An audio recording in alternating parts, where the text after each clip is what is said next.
Hey guys, and welcome to my channel. So today I'm going to be trying to film in a different area, so if it's a little echoey, please excuse that. But let me know if this lighting is a little bit better, because I feel like in my bedroom you can't really see. So let me know down below if this is a little bit better.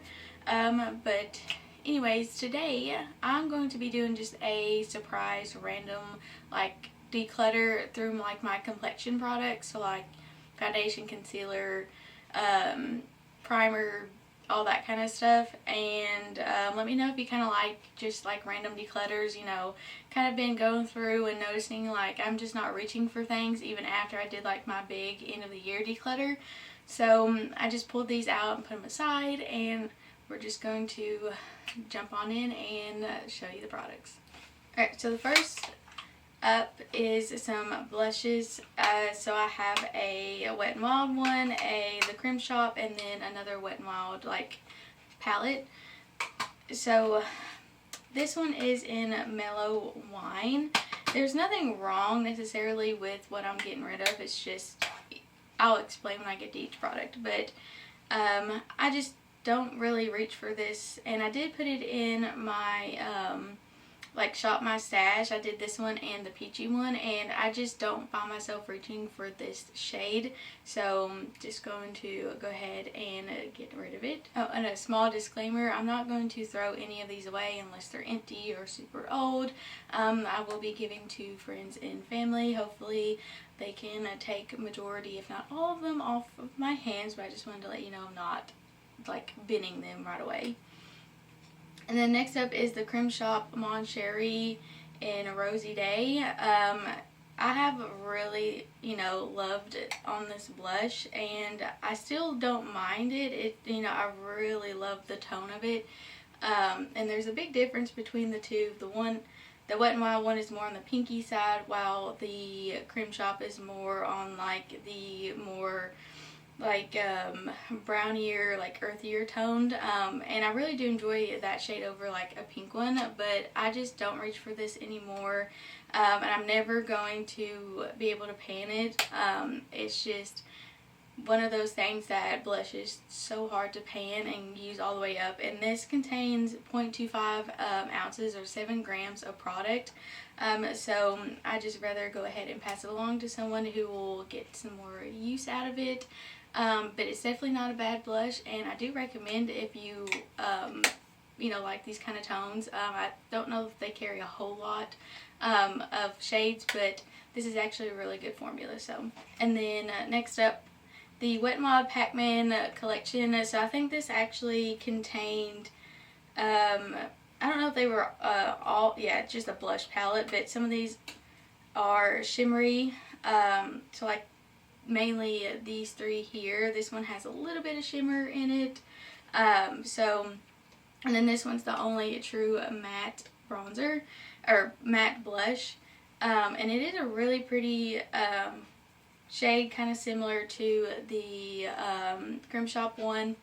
And then this one was just, it's too shimmery for the kind of blush I like, and it looks like it has a little bit of glitter in there. But that's what it looks like down here. And then these other two are more subdued in the shimmery side of the blush. I just don't find myself reaching for this. I actually don't find myself reaching for a lot of my palettes. So there are a couple in this random declutter, but I have literally not reached for this product to put it on my face. I have just swatched it and never got around to using it. So I'm just gonna pass this along. Pretty sure I mentioned in my end of the year declutter that if I don't use it, I'll pass it on, and I haven't used it. So goodbye. Next up, I have a bronzer, and this is actually my only single bronzer. I was looking through, and I have some that I use every day that I'm reaching for. Some or just maybe one or two that I use when I put on self tanner in the summertime. So I can justify keeping those because I will use those. But this one was just one I'm not reaching for. I think I opened it when I did that end of the year declutter, and I still haven't reached for it. I've just swatched it. While it looks like it's going to be a really pretty shimmery type bronzer, maybe like a topper.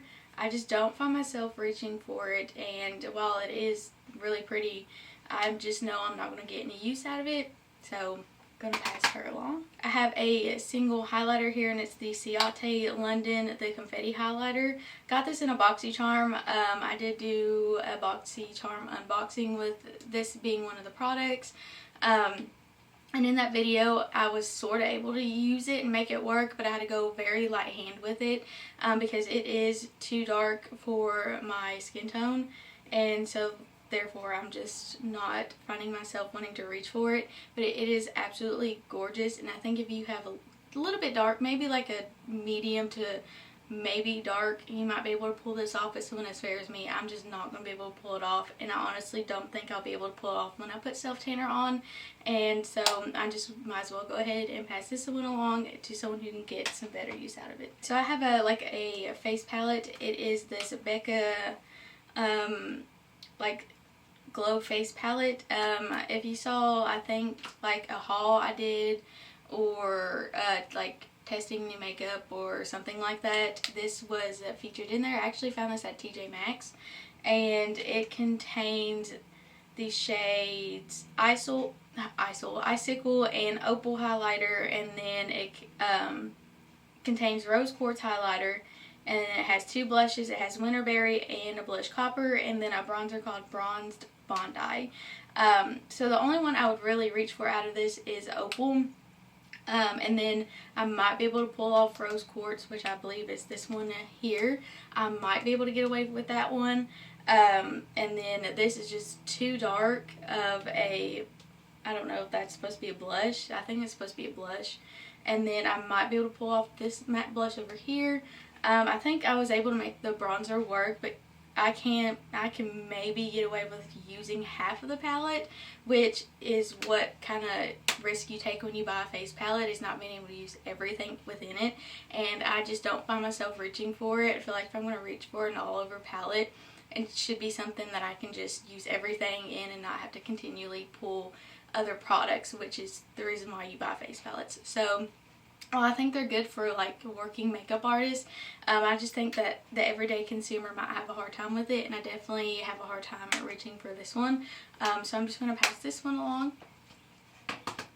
Next up, I have this Revolution highlighting palette. I don't know what it's called. The packaging it came in had what it was called. But this is what the inside of it looks like. If you remember in my end of the year declutter, I kept this instead of getting rid of it, so I think it's just time to pass it along. While I like the formula, I think that it's more on the stiffer side. It's not like super creamy, but they still blend out and look amazing.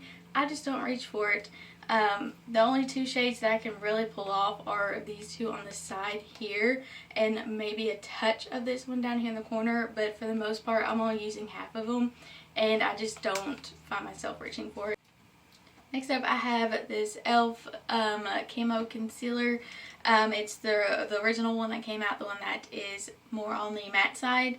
So I have tried this out. I put it in a Shop My Stash. I have tested it, and I cannot get the formula to work. It's just something about my under eyes. I don't know if it's maybe the shade's a little bit too light. I don't know. It just doesn't work well with like the little bit of texture I have under my eye. And I do get creasing. Doesn't matter what concealer it is. I naturally have, creases under my eyes. But I feel like this just doesn't really help not enhance them like some of the other concealers in my collection. So I cannot get it to work. I've tried not setting it, I've tried setting it, I've tried, my Holy Grail powder, I've tried multiple powders, I've tried it under foundation, I've tried it on top of foundation, I've tried multiple. I just cannot get this to work. So I'm just going to have to give up and pass it along. And then for foundation, I did a first impressions. I believe I've already uploaded it on my channel. But this is the Revlon Photo Ready Candid Glow Moisturized Glow. I do not like this. I have tried it. after that video, I have tried to mix it with like more full coverage foundations to help sheer it out and give this a little bit more coverage. I've tried it with like matte foundations that, you know, I want a little bit more glow. I've tried it on its own. I have tried this with multiple primers, different powders, not powders. I have it mixed in with my Estee Lauder foundation that is in my project pan, and they do fine together. Like, they don't, you know, disagree when I put them together, but this just, it doesn't, I don't know what it is, but the coverage alone is just not enough for me to want to wear it on its own, and it clings to patches on my forehead like nobody's business. And mixing it in with my Estee Lauder does help with the shearing it out and not making it so full coverage, but it just still clings. So I can't figure out how to get this just to work for me. If you've tried it and you like it, let me know how you use it. I do like the glow it gives. I mean, I like, you know, for the most part, the way my base is sitting, minus right here. And I have not powdered anything besides powder, bronzer, blush, and highlight. I did not powder my under eyes. I did not powder all over my face, and it still is just, it's just too finicky. So I just want a foundation that's going to work for me, and I don't have to work for it. And for that reason, I'm just going to pass this one along. And then last up are powders. So I have really been diving into what I personally like as my skin, you know, for my skin, and not just, you know, jumping along the YouTube train and, you know, baking and setting your whole face. It just does not work for my skin, and it clings to dry patches. It emphasizes my texture. I know there's powders out there that are blurring and for baking and all that stuff, but I've tried it. There are only less than a handful of powders that I truly think help, and that's my Revlon Candid powder. I love the Cover FX powder, the, what is this called? The Perfect Setting powder. I do enjoy using that. There's a Pretty Vulgar one I do enjoy using, and then every now and then I will reach for my Flowers Bakery powder, but those are it. And the rest of them here I'm just not going to touch, I'm not going to use, and I just need to pass them along. And so first up is the Physicians Formula Loose Powder. I've tried this, and it's not my cup of tea. This was in my Shop My Stash, but the more I've used it, the more it's just not for me. It is tinted, even though it says translucent light, but when I apply this, it definitely changes the shade of my foundation, and I don't like that. I need something that's translucent, or if I'm going to use a tinted powder, it's usually a pressed powder like the Charlotte Tilbury powder. So I don't really enjoy using this. I mean, it does give you a nice glow, but because of the tint that it leaves on my skin, I'm not reaching for it. So I debated over passing this one along. It is the Fenton Beauty Pro Filter setting powder in the shade Butter. I have tried this. It's too heavy on my skin. It just makes me look so cakey, and I know a lot of people love this powder. I actually don't mind the way it smells, and I haven't gotten used out of this powder, and I know it's not the cheapest, especially for it being a like mini size or travel size. Every time I use this powder, I do not like the way my makeup turns out, and I'm just gonna have to bite the bullet and pass it along. And then lastly is my my Coty Airspun powder. I did use up all of my Cover FX powder, and so I transferred some of the Airspun into the smaller one, because I'm sure if you've watched plenty of YouTube videos, you would know that the Airspun powder is absolutely messy. I mean, it's ridiculous. So I thought putting it in this container would help, and that maybe I will reach for it more. That's just not the case. I just don't reach for it. I think it is a thin enough powder that it doesn't look super heavy on the skin, but again, it's just my skin type. It just doesn't work for me. I have tried it, and it's just right now not it's just not my cup of tea. And you know, if I really want or miss this powder along the line, you know, somewhere down the road, it is available at my Walmart now. It's like $5. I can pick it up if I want to, but it's just not something I'm reaching for, and I just don't want it in my collection anymore. Alright, you guys, so that is everything I am getting rid of right now. I think I'm going to go through some more of my collection and pull out, like, you know, eyeshadow palettes or single eyeshadows, you know, mascara liners, that kind of thing. If you guys kind of enjoy these like sporadic ones, let me know down below, like this video. There are some things that I didn't include because some of them are in like project pans and other projects and stuff that I'm working on. So when I do those updates or, you know, whatever, I will include those in there with more of an explanation as to why. But I just feel like it would be easier to transition those into a different video. So there are some more, you know, that I am getting rid of. I'm just not including them in this video.